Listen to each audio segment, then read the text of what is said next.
Let's see. Okay. All right, it's recording. Thanks for meeting with me tonight. How are you doing? All right. Yeah.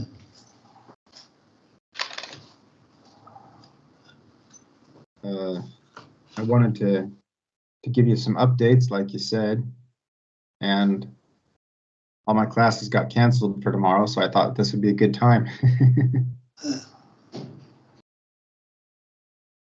I had a pretty rough couple of weeks, and it kicked up a lot of old patterns. And it's only in the past couple of days that things have started to settle down again. At least the events haven't really started to settle down, but the mind has started to settle down. The thoughts and the feelings have started to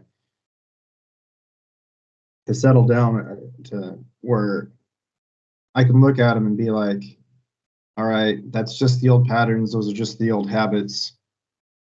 Those are just the old habits, the old energy that's, that I've lived with my whole life. And because I'd forgotten some of the things that we had talked about last week, the just relaxing into it stuff. And I was like, how do I relax into it? I knew how to relax into it. How do I do this again? And I was like, and I realized, and I started to remember, like, the thoughts are not the answer. The thoughts are just, the thoughts can ask any question they want. That's not the answer there. And started to kind of like, all right, just kind of let the thoughts go and let anything go. Let anything that felt like an identity to Tristan go. Just, and not let it disappear, but just let it do whatever it wanted to do. Just kind of let it hang out in space, so to speak. And recognize the distance there, recognize the space there between the thoughts, the space between the whatever I am and the identity of the I, the identity that's been claimed this whole life.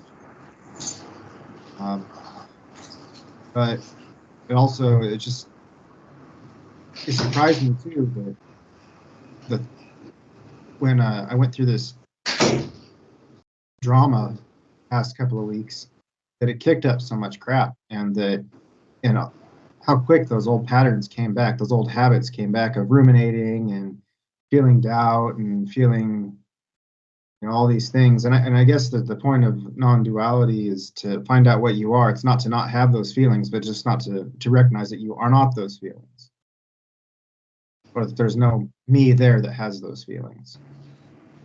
But anyways, I just wanted to share that with you because that's kind of what I've been going through for the past couple of weeks.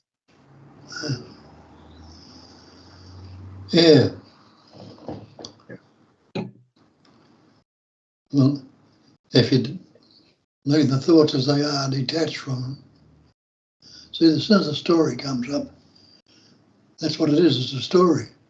Right. But you're still present and aware without the story, without the thoughts. So when the story starts, just tell yourself, I'm not going to go there. Just let it be. And just recognise, what are you right now? You're present and aware. Now, do you need a story? I don't need a story. I said I don't need a story, no. To be present and aware.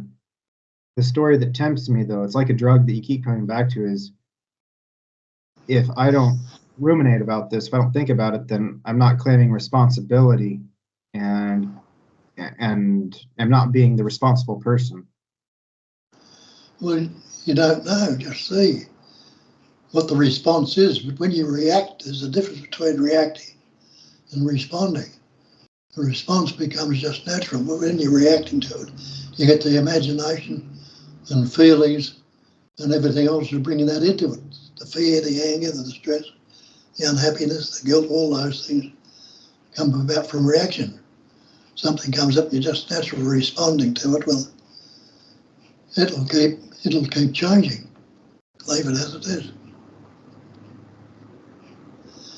We take it on board and we've anchored ourselves. You said it'll keep changing, leave it as is. What will keep changing? I can't hear you. What is that? You said it will keep changing, but I wasn't sure what you're referring to. What keeps changing? The story keeps changing. Another thought will come up. I shouldn't be thinking that, or that's not should. And what about this and what about that? And you go and bring up all sorts of concepts into the story. Right. But what's wrong without the story? Right now, what's wrong with right now if you don't think about it? You can't say anything wrong with it. But nothing. No, nothing. You're still there. You don't disappear, or it's not the end of you, but you're not telling yourself this is no good and I should be doing this. You still, as soon as the story starts, the thinking, thought then becomes the feeling, and the feelings become emotional. It'll be anger, depression, anxiety, stress, or happiness, or joy, or whatever. It gets into the emotion. You moved away from without the story. It's still that presence awareness, which is nothing right or nothing wrong with it, just as it is. And open will next natural. You don't know what your next thought's going to be, but it'll come up naturally.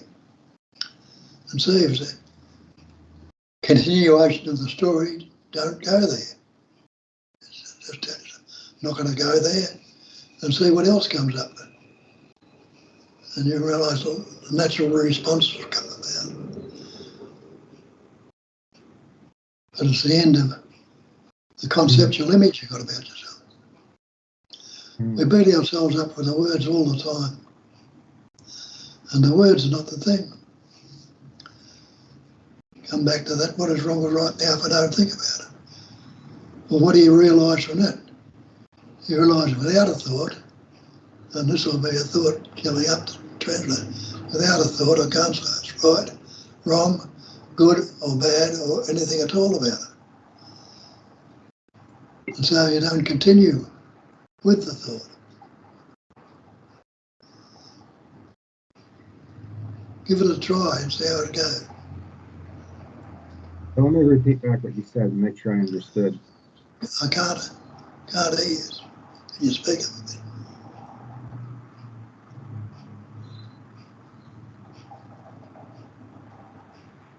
If I can you hear me a little better now? Not much, no.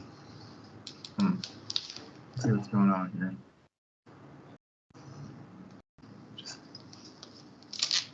Let's see, is the microphone? Oh, it says the microphone's working. How's that? I can hear you fine. Can you hear me? Yeah. Well, I can't hear you. It's a little bit. Maybe the volume is down on your end. I don't know. Yeah, well, I just turned the volume up a bit here. It's up as far as it'll go. And when you started off, you were talking all right. Something's. I don't know. That's better now. That's better? Okay. Let's see what I was going to say. I think you said,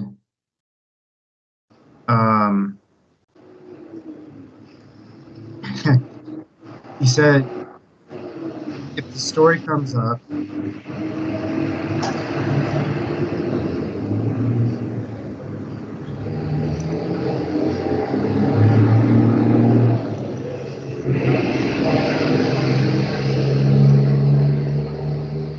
okay, there was a car driving by and I could really hear it through the computer.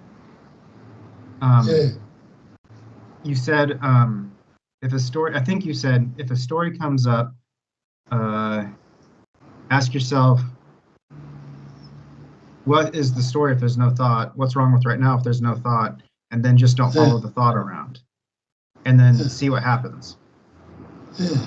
See, with the story, it becomes something seemingly continuing. But if you're detached from it, don't attach to it, leave it And see, it'll constantly change.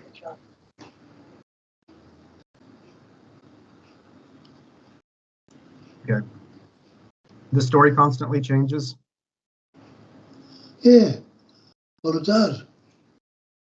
You know, what did she say to me, or what did I do? Or this will happen and that'll happen. And then go back into some things that's happened in the past and imagine something in the future. And it's all objective. You're aware of a lot of it. It's all the content of that awareness. Now, the awareness is not touched at all. It's only when the thought comes up, you put the feeling comes into it, the sensation, and then that feeling gets emotional. It gets anger, fear, happiness, or joy, whatever the emotion might be. But it's all based on thought. Without the thought, and you're not going to be without the thought there, you know, the living will be there, but what seems so real and things before the thought, the story, we've been involved in the story all the time. And it's all objective. It's all in your mind. You're aware of what's going on, the happiness, unhappiness, whatever it is, with the words that are going on. There's an awareness of that. If there's awareness of it, it means it's objective. What's the subject? Subject is a pure awareness, which you can't say is good, bad, pleasant, or anything at all about it. And objective means me and the other, you know, something. There's something other than me. That's duality. And everything as it is non-duality. So the good and the bad are not separate. The pleasure and the pain are not separate. Happiness, sadness. We separate them, divide them, and that's where it causes problems. But there couldn't be day without night. Couldn't be winter without summer. Couldn't be the high tide without the low tide. Couldn't be you without the me. There's nothing, no duality whatsoever. It's only the way we conceptualise and think about it. It's all the one life, the one essence, the one intelligence energy. And that's what you are, one life. Are you the body? You know you're not. You say my body, my house, my car. You know you're not the house or the car. Maybe you're not the body either. And when you look at it, you see you're not. Body's made up of elements: air, earth, fire, water, space. Take the air out of your body, you won't last too long, so you're not separate from the air. Take the fire, you know, the body temperature, you still get hypothermia if that wasn't working, and die. Stop drinking water, body's 60% water, you know. You die of thirst. So you're not separate from those elements at all. But the sense of separation is the problem. It's one. Separation is duality, relativity, relationship. There's no relationship, relativity, it's just the one essence.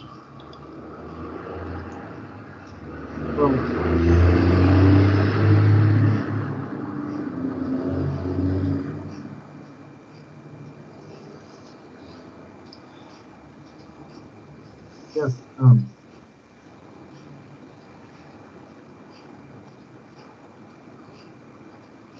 I feel like it's a stupid question because we've talked about it before, but I'm going to ask it anyways.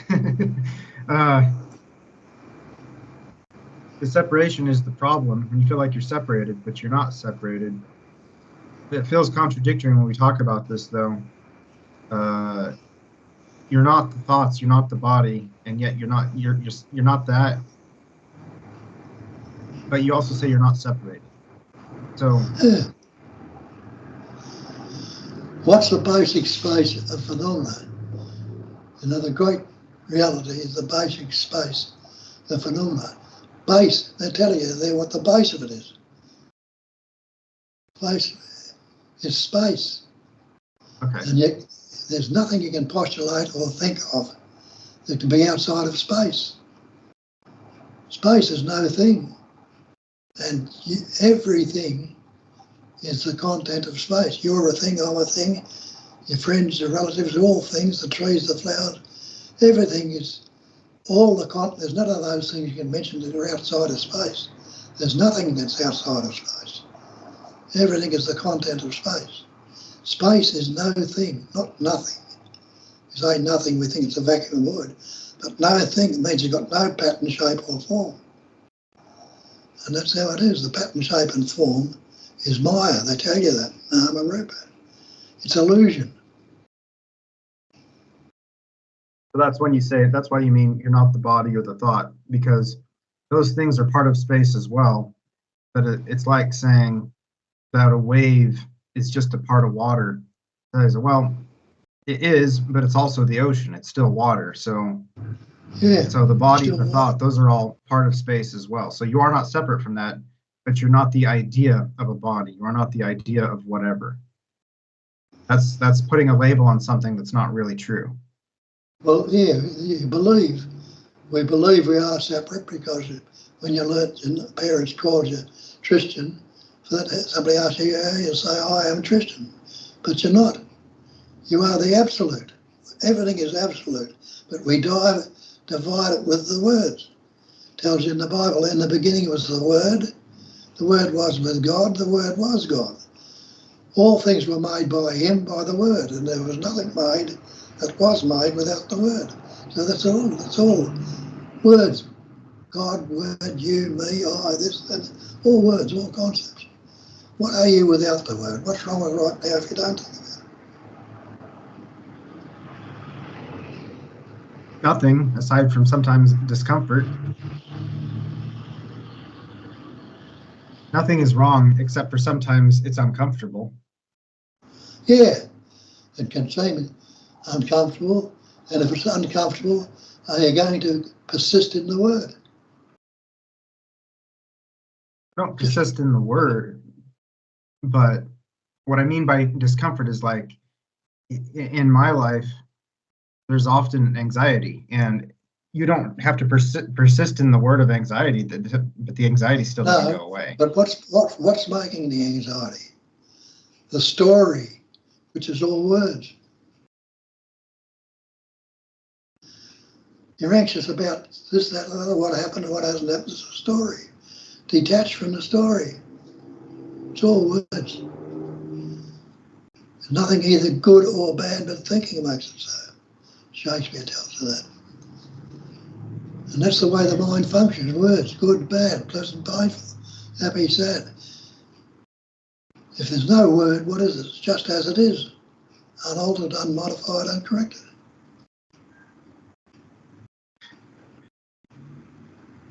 It reminds me a little bit of actually something I was thinking about on when I was going to class. I think it was yesterday. It was sometime this week, and I imagined someone asking me how I'm enjoying my time here in Germany, and generally I'm enjoying it. But I was thinking of all the negative things. I was thinking of the weather. I was thinking of anxiety about the future, not knowing what I'm going to do for my job. I was worried about money. I was thinking about all these things. And then I realized that those things aren't going to change whether or not I feel good about it or feel bad about it. Those things don't really matter. It's the how I look at them. And as you said at the start, they're all imagined. They're not happening right now. And the Saga tells you nothing can trouble you except in your own imagination.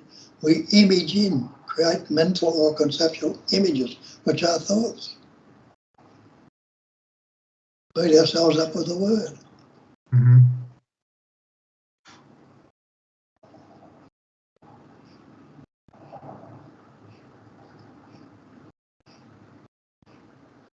One of the pointers that I remind myself of a lot, and I find it to be really helpful, is it's something I think that I'm sure you told it to me. I think I've read it somewhere else by the Japanese Banki, the Japanese guy.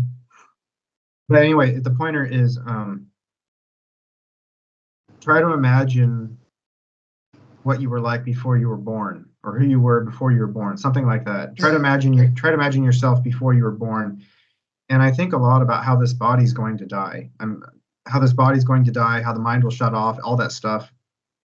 And you said one time is like, when you die, you go back to where it goes back to how it was before you were born. Was that so bad? And no, it wasn't, because I didn't know. And but when I think about that, the pointer that I realize is that presence, that awareness that is there before the body is born and after the body dies, is still here now. Yes.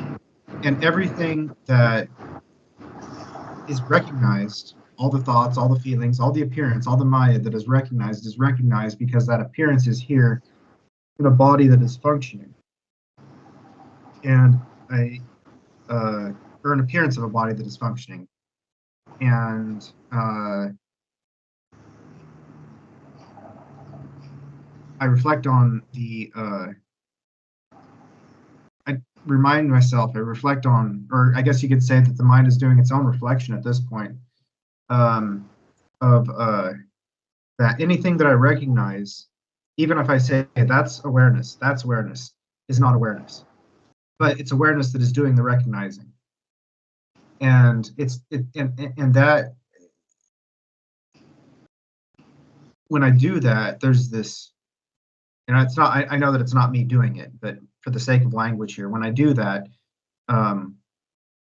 it's like you see that the natural power of the universe, the natural power of life, the natural power of whatever you want to call it, is just functioning the way it's supposed to be functioning, and it's just being recognized.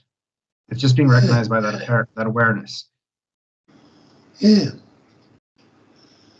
As the Buddha called it, a cognizing emptiness. Mm-hmm. It's the emptiness itself that's doing the cognizing, not you or I cognizing. And he made the statement that emptiness is form. All these forms are that cognizing emptiness, including you, me, and the trees, the flowers, and everything. Emptiness is forms, and the forms can be nothing other than the emptiness. When you talked about reflection and imaging, reflection is like an image in the mirror. Right. And nothing can trouble you except your own imagination. Break that word imagination down to image in. We're creating mental images about it. And reflections are the same thing. You look at a mirror, what do you see? Reflections or images.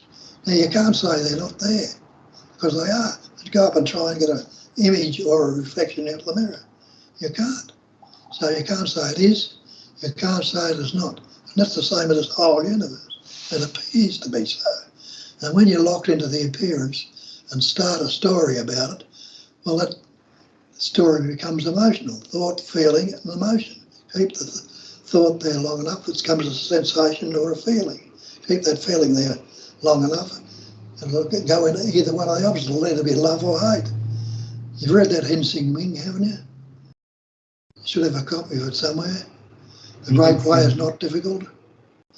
For those who have no preferences, when love and hate are both absent, everything becomes clear and undisguised.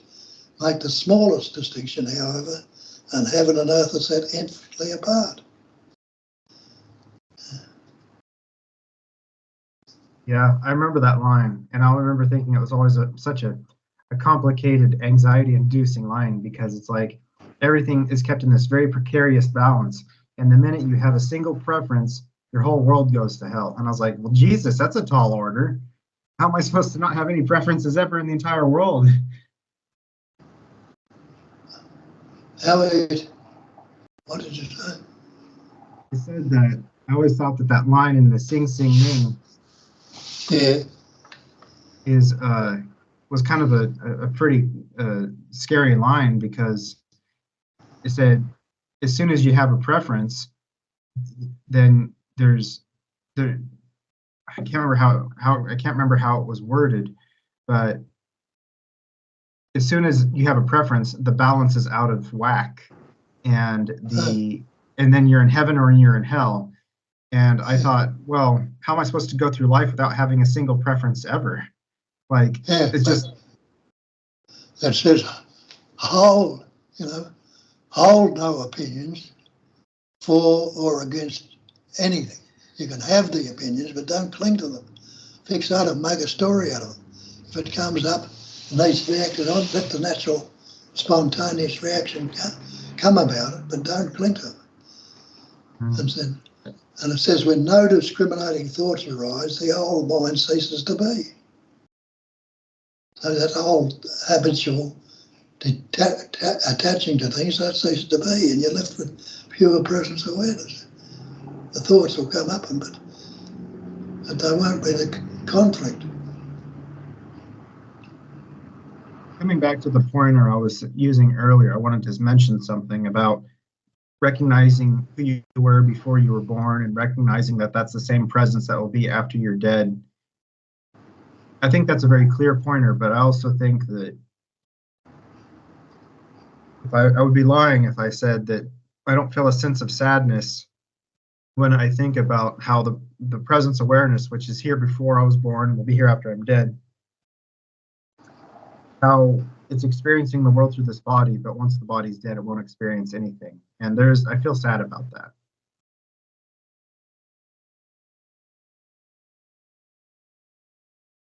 And I don't know if there's anything to say to that or come to terms with about that. It still feels like there's a loss there somehow, even though I know the body doesn't last forever. But it seems like, what's the good of awareness recognizing everything if there's no body to recognize? It's like, what's the point of having eyes if they're blind? That's what I'm saying. There couldn't be any problem if it didn't have a body to express through. That's what happens. It forms patterns, shapes and forms to express through. But the pattern, shapes and forms are still that emptiness. There's nothing you can postulate outside of space. It's space like awareness. Space is no thing. And everything in this manifestation is the content of space. So can something come from no thing? It can't. So everything is really no thing appearing. And that's what it is. If you didn't have that particular pattern, you called Tristan, you'd be a corpse, you wouldn't even have the body or anything. You'd just be that space like awareness. So it forms the pattern to express through. But that pattern is not separate from the space. And you know that. You're in space right now. Try and get out of it. Right. Space is no thing. It hasn't got any shape. You can't say it begins because you can't find a point where it begins. You can't say it ends. They talk about in the beginning, it was the Big Bang. What would the Big Bang be? If there was such a thing as a Big Bang, it'd have to be in something that was in space. So it's all space, nothing outside of it. Space is no thing appearing as everything. When you take that statement, who's going to be hurt? You're the absolute. If you're the absolute, who can be superior to you? No one. Who can be inferior to you? And what would you want from anybody else? So recognise that you are. It is only the absolute that's expressing in all these patterns, shapes and forms. And we discriminate it by taking the pattern, shape and form to be real with the words we've learned. That's a tree, that's the flower, that's the sun, that's put labels on all these things, all these appearances, and take them to be separate. That's me, that's you, that's something else. We divide it with the word, the concepts.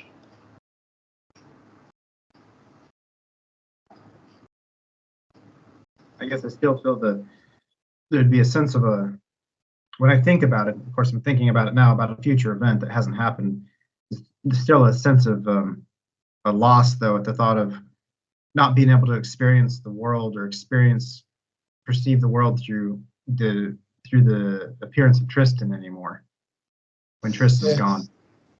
Yeah, what's all that? Imagination. Yeah. You're imaging in, creating mental images, and you're believing in the images, and they're semi-real, causing the upset in the body. Nothing can trouble you except your own imagination.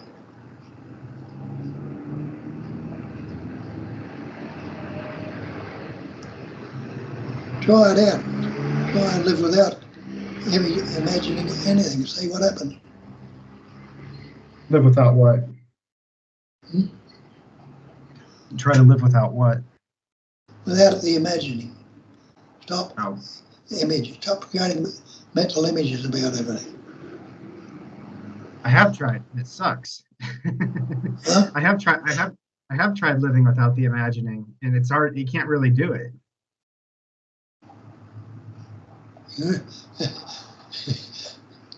Try it and see. It'll show you how to do it. Try to live without imagining things. Try to live like without picturing how the future might be. You see it just as it is.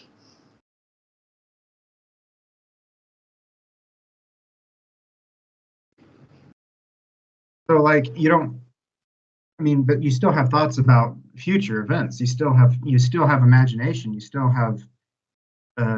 That's just how the mind works. It works with hypotheticals. Those don't go away. I'm sure.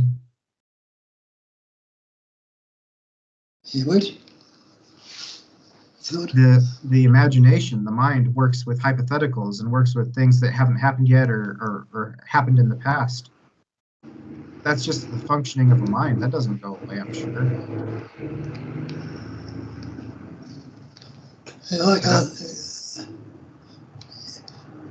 I can't hear you again.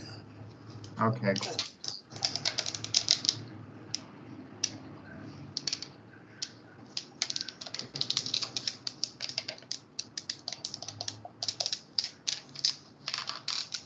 Try again now. All right. Can you hear me better? Can you hear me now? No? A little bit better, but not much. Let me see here. That's not what I want to look at. Next noise cancellation.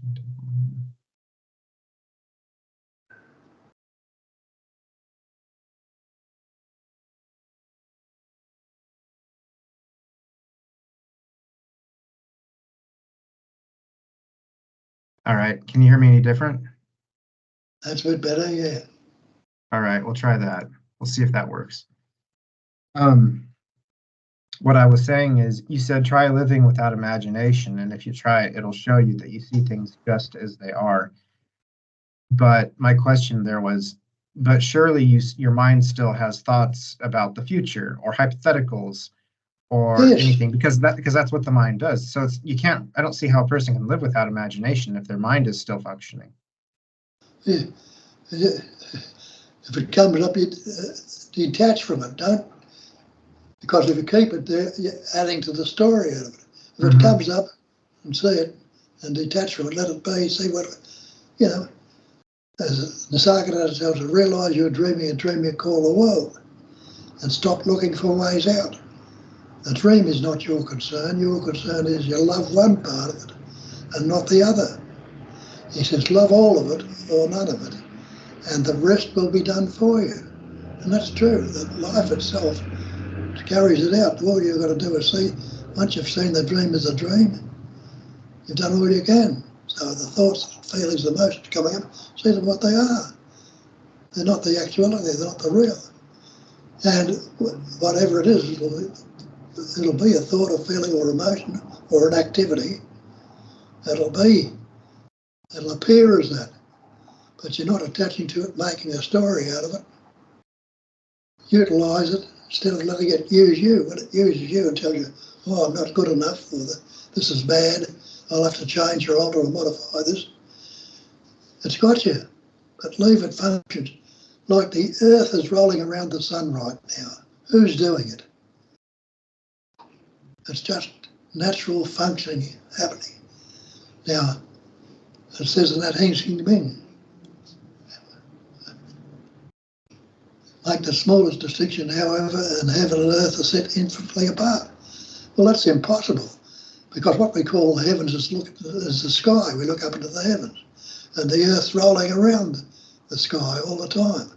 They're not apart, and they can never be apart. But we discriminate them and make them seemingly so. That's the same with thoughts, good and bad.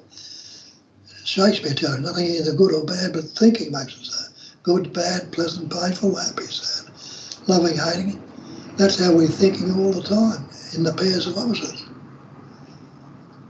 When love and hate are both absent, everything becomes clear and undisguised.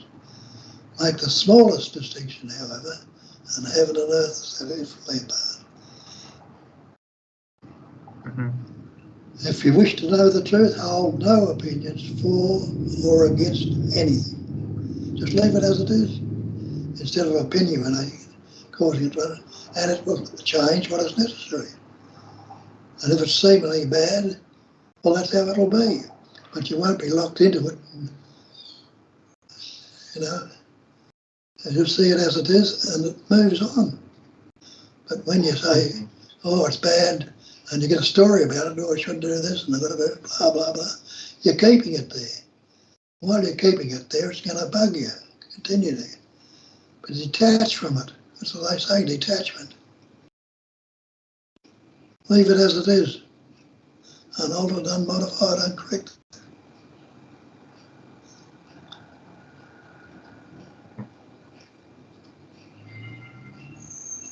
You'll never grasp the answer in the mind.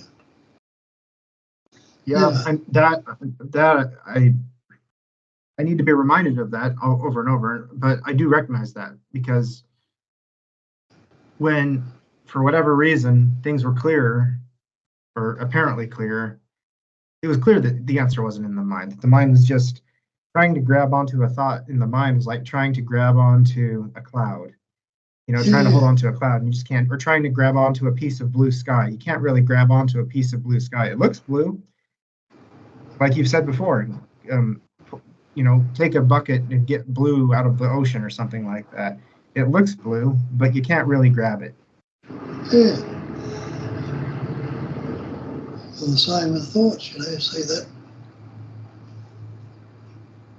Opinions, thoughts, Nothing, Shakespeare tells you nothing either good or bad, but thinking makes it so. So it doesn't appear good and bad. That's not how it appears. Mm-hmm. But when you say, oh, it's bad, and then the story starts, it's bad because of this and now that happened and blah, blah, blah, then you're keeping it there. You're keeping it there and attaching to it and making it worse. Mm-hmm.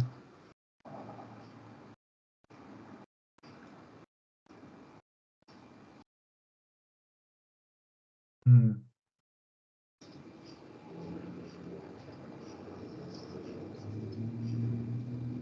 I'm thinking of some events that happened in my life recently that stirred up all these emotions and what happened, and I'm trying to see where things went wrong. But maybe it doesn't really matter where things went wrong. I mean, because things played out the way they were going to play out. I don't know. Yeah. Well, see, when I got recognised this and understood it and came back from India, I thought everything's going to be right and live happily ever after, And we bought a farm and went on that and had a drought and a flood, got washed out, lost all our money, and on top of it I got bitten by the mosquitoes and had the Ross River fever. And in the old days I'd have blown my fucking head off. But I was thinking, what the hell, how is this? I've seen through this, now if it's as it says it works, I'll test it out, does it? How's this going to work itself out? I know the angst was there and things like that going, left as it was, something turned up and bought a part of the farm and we were able to get a health food shop down, health foods I didn't know anything about. But my brother-in-law had it, I went to them and learnt about them. We're doing well with them and everything was all right. And we had a bit of money, bought a house, and then had other things, so we invested it with a dodgy solicitor. and they ripped us off. And so there it was all gone again. I say, shit, the same thing happened. I'm living the shit again. They just get over the Ross River fever. That lasted a couple of years. Getting over it. So how's this one going to work out? And there was a solicitor's guarantee fund. We didn't know. The solicitors have got to pay into this fund because there's a lot of dodgy solicitors and they get a bad name if they don't. So they pay all the solicitors pay into this fund. So when any trouble comes up, they'll back the Law Institute backs them up and pays the people out. So after a couple of years, we got the capital back. Lost all the interest, we got the capital back. But that was a sensible. And other things happened to this. And Barbara died, and that was the end of me. I just pottered along, and lo and behold, Cat turns up, half my age, from the other side of the world. Didn't know. And that's beautiful. So it all works itself out. Now I've got cancer of the guts and a big operation. It's going to get me sooner or later. But it won't matter, because I'm not going anywhere. Well, I appreciate you telling me that, because it's easy to. I appreciate you telling me that. Can you hear me? Can you hear me? Can you still hear me? You're fading again. All right. Can you hear me still now? Yeah. All right. I said that I appreciate you telling me that, because it's easy. Sometimes I think too, like, well, I'm getting clearly, it's going to be just a smooth sailing life. And then something dramatic happens. To be honest, the thing that happened here recently is a friend said something that I was hurt by, and I pushed back and told her that she had hurt me, and she ended our friendship. And it had been a friendship of 6 or 7 years over a cultural misunderstanding and me standing up for myself. And I don't think she wants to have anything to do with me anymore. And it broke my heart. And I'm recovering from it far, far more quickly than I would have in the past. But it still hurt, you know. And honestly, when I think about it, I still get a little angry about it now. You know, it's still kind of fresh. Yeah. So when you think about it, dismiss it, you know. Say it's moved on, and if there's anything more to come of it, well, it'll turn up again. But if it's not, you know, it's gone, but something else will turn up. That's the way I find it. Life still goes on. What's the difference between dismissing a thought and not taking care of something that you need to take care of? Like not taking responsibility for something, for basically putting your head in the sand, to use that expression. What's the difference between dismissing a thought that would cause you pain versus having an uncomfortable thought that is a sign that you need to do something, like you need to go and stop drinking, or you need to go and whatever. If the need to respond is there, you'll respond. You'll do the response. That's why I say the rest will be done for you. It comes up, it's something you need to do, it'll happen, and happen in a much easier way than what you could ever work it out in the mind, you know, fall into place. Or, you know. Dude, the thing is, when I responded to my friend and I told her that what I told her that she upset me, I feel like that response came from a natural place. And when I used to think that if responses came from a natural place, they would be recognized and they would not cause problems. They would just be like, oh, we're just solving the problem. But instead, I responded from what I think was a natural place, and she ended our friendship. And I thought, well, fuck, that didn't work out the way I wanted it to. No, not the way you wanted to, but the way it is. And you might find that better. That's happened to me a million times too. You know, I've gone for jobs and things like this, never got them, and I thought, oh shit, that's bad, blah, blah, blah. But down the road, I see that in that particular job that somebody that took it was in a hell of a mess, and the firm was in a hell of a, here's me going along all right. So if it had happened that way, I'd have been in the same boat, but I wasn't. Yeah, that's a good point. That was a big sense of loss at the time, and things like that happen too, you know. If she's gone, well, she's gone. Be open, and it'll right itself as necessary to be. That's the particular one, or something else will turn up. Instead of brooding over that, be open. Keep your eyes open and look around, and something might turn up. Just the same as I say, when Barb died, a few years later, Cat turned up, and I wasn't interested in that happening. I thought I was 80 odd. What's good you going to do me? I'm fucking 95. I thought you were 98. Hmm? I thought you were 98. I thought you were older. Yeah. Not yet. Well, I don't think I'll make 98. Maybe I guess I was confusing your age with my grandma because she died when she was 98. Yeah, good. That's a good age. Yeah, it would have been cool to see her hit 100. It would have been nice to have a centurion in the family, but she probably would have liked that as well. But I think that, yeah, it just wasn't meant to be. Yeah.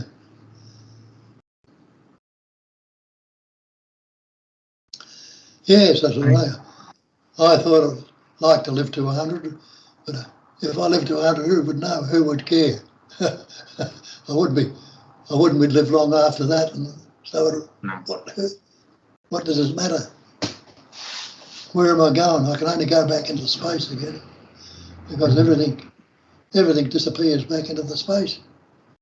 And do you ever feel any sadness or any sense of loss when you think about, like I was asking earlier, when you go back to space, when you go back to that space-like awareness, that the world will never be experienced through the eyes of Bob. The appearance of Bob will be gone, so the world won't be interpreted through that. And that window to the world will be shut to the awareness. Yeah,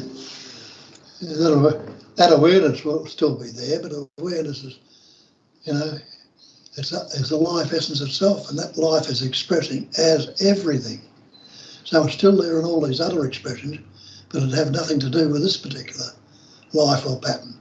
That served its time, it's done what was necessary to be done, or not done what was necessary. Then, or it ended suddenly, or no matter how it goes, it doesn't matter. And spirit is not matter. Spirit is the essence. And matter is when it seemingly solidifies in these patterns, shapes and forms. And you know that in your nature, when you say it, something comes up and you say it doesn't matter, you couldn't give a shit about it because you haven't allowed it to congeal. And the other one is I don't mind. Something comes up and they'll say, can I do this or do that? You'll say, I don't mind. If you're not minding about it, I couldn't care less. So spirit and matter are two ends of the one stick. What about, well, like I'm in a group in the university here, and we have to help with things on campus, and sometimes I don't want to help with them. It's part of my duty, so I do it. And I said I would do it, so I'll do it. But sometimes I'd rather go do something else. Sometimes I don't want to go to pick the trash up or help organize the parties and stuff. I'd rather have free time or go enjoy the parties instead of work the parties. And it's a form of service, and I'm okay with that.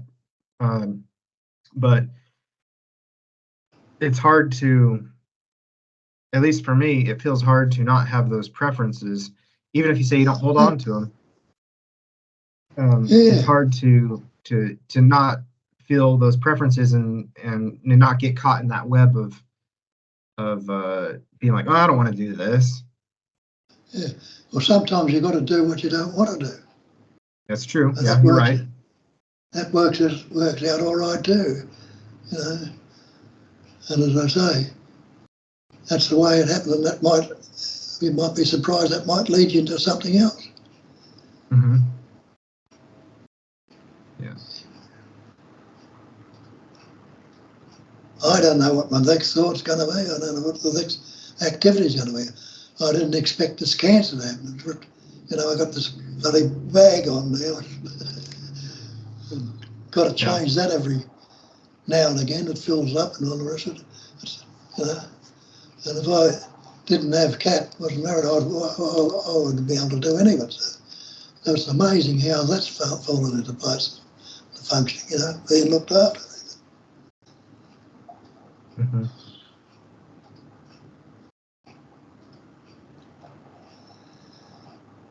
I see. Well, I almost said, I wish I had better news for you, or I wish I had a better or uplifting update for you. But then I realized that if I wanted to go into all of that, it would just be going back into a thought, and instead of having this thought come up of feeling kind of self-pity, just let the thought go just now. I told you what the thought was, but I didn't tell it to you. I told it to tell you that that was a thought I was letting go right now. Yeah. I guess that's part of the process. It'll happen. Whatever happens will happen if you be open to it and let it. That's the main thing. I found a website about non-duality texts, old texts, classical texts like from Ramana Maharshi, for example, and some of the old Vedic texts from India. And it was all people who have been long, long dead. And Nisargadatta wasn't on that list. And none of the people that I'd read really were on that list except for Ramana Maharshi. You weren't on the list. John Wheeler and Randall Friend, none of those guys were on the list. And there was a question and answer section, and the person said, why are some more well-known or modern names not on your list? And he said, because I don't find them to be very clear, and I don't find them to be as helpful as they could be. And I thought, well, maybe I've been reading the wrong things, but then I realized that the other thing is, it's just his opinion, and I don't know if I really need to read any other things. Just rely on my own experience. Well, if you need to read something or go to someone, you will. But otherwise, this might just, what's been said here might just dawn on you. Next time we talk, you might have opened up to it, see what's been, recognised. The same with me. For years and years I was searching for this crap, getting nowhere, And then when I got to Nisargadatta, I heard what he was saying. It changed the whole thing. And even that, when I came back, started talking about it, nobody wanted to listen to it. But then again, the more I was talking about it, the more it settled down in me. And then people started to come and hear what I had to say, Mm-hmm. But there was no intention of doing anything. And I had, I was on the guru worship and Bhakti path and all these sort of things for years. I think it was 17 odd years when I first started looking into the stuff till I got to the Nisargadatta. Now it's been 40 odd years since I went to him, It's been 40 odd years of bonus living. I wouldn't have lived this long if it hadn't been for what I've understood.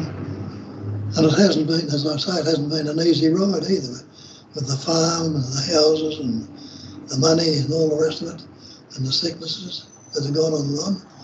But through it all, there was always an underlying sense of presence, the awareness that everything, leave it as it is, it'll guide itself.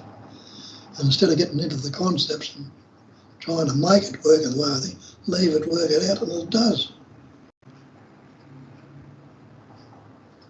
In ways I'd never imagined it to.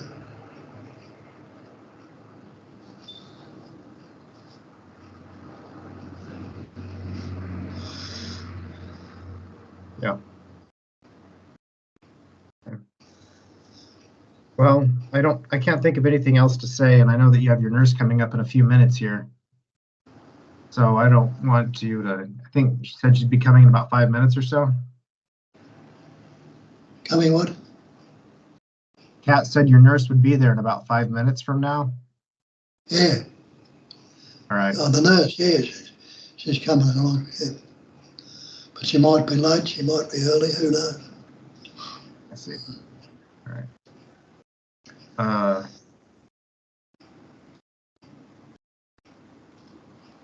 Yeah, I can't think of anything else to say right now. I know that it's not as there's more heavy energy over here than there was in our last call, but I guess whatever. I guess sometimes it's like that. Yeah. So Have you ever just heard of a guy remind, named? Oh, go on. Sorry, go on. I was going to ask if you'd ever heard of an author named Michael Lanford. No. Okay, it doesn't matter. I wanted to ask what you thought of him, but if you haven't heard of him, don't worry about it.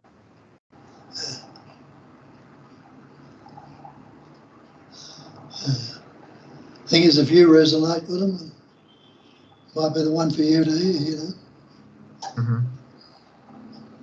but test them I out. read some. I read some of his stuff years ago, and it didn't really do much for me.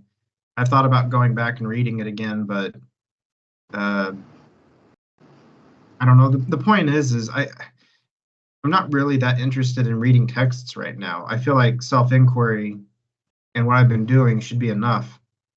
Yeah. And I don't really need to read anymore because I think if you read too much, it can get confusing. Um, on the other hand, sometimes when you hear people say convincingly that you need to read this person or you're never going to find enlightenment, it can kind of scare you as well. It can scare you as well and think, well, shit, maybe I should read this person.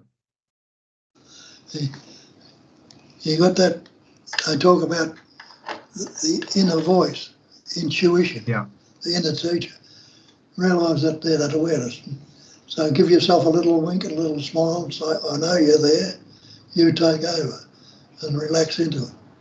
Be warm towards it though. Love it a little bit. Love yourself a little bit. Mhm. See what comes up. Okay. Different sensations, thoughts and feelings. You might find yourself getting answers. What do you mean by relax into it or warm to it? What do you mean? Can you explain what you mean by that? Well, just don't go into thoughts, but just what do you do when you relax? Just let go. Okay. That's what I thought you meant. I just wanted to make sure. Instead of stressing about it and worrying about it, that's the blockage. But if you're not, that stress is not there to go against, or position, stand you're taking, you're relaxed, then that life essence that you are can bring up the responses that are necessary.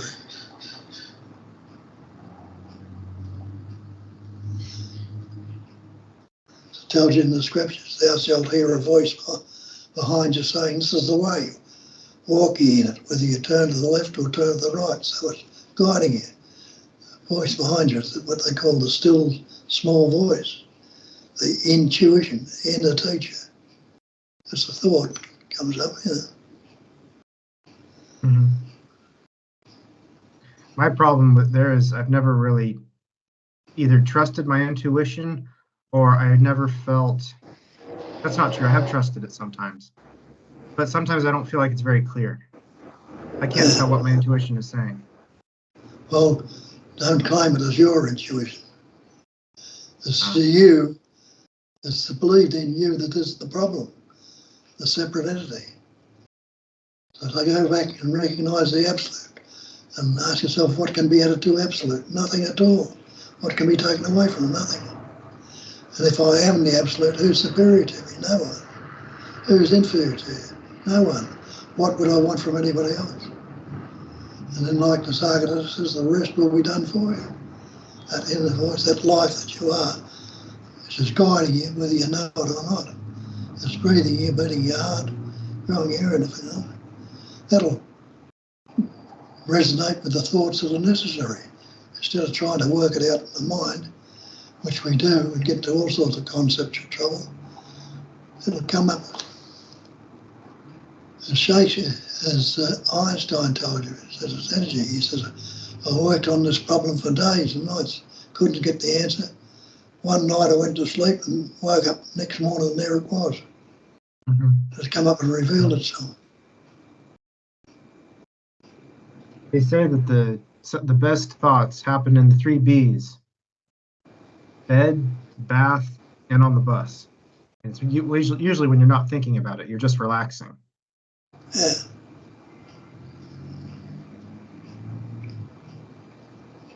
So. And in that relaxation, there's a sense of well-being. Nothing wrong. That's a good start.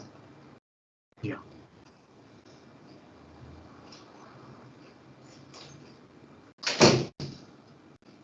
All right. Am I done? Hey, Oh no, you're still on it. Okay. We can finish up though if you need to go, Bob. pardon? We can finish up if you need to go. Okay. All right. Yeah. Keep in touch. I will. Have a good appointment. Hope it goes well. Yeah. Yeah. All right. Get in touch with that. She'll make an appointment with you, and you can see me online sometime too. Anyway, give her a call, an email. She'll work it out if you want to catch up again. Okay, that sounds good. If I see you online, I'll give you a call. Otherwise, I'll just tell Kat to. Yeah, If I see you online, I'll call you. Otherwise, I'll just ask Kat if you're available. that's good. Yeah. Okay. All right. Love you. Love you. All right. Bye-bye. Bye.